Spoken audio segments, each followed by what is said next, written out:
Mag-mini vlog ta for today's video. Hi everyone from the province of Cherokee, Panama. Manong ka gid ning brown chicken, lami na jud lechon nun eh. Morning sa among kasagingan. Uy, ma-ready na mag-harvest oh. Wala na ang kanyang puso. This one oh, panggulay.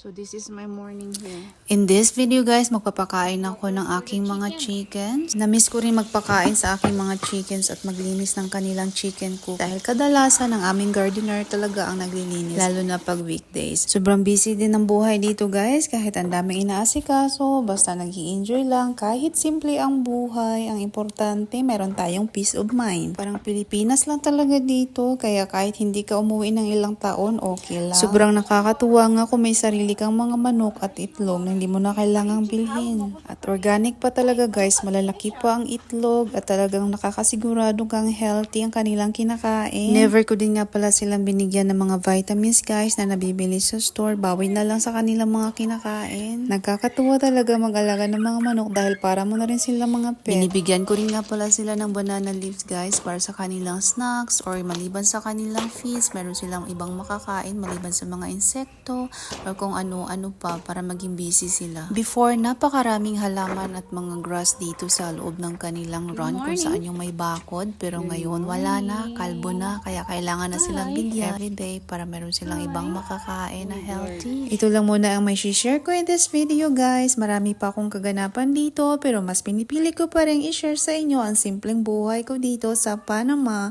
See you in my next video!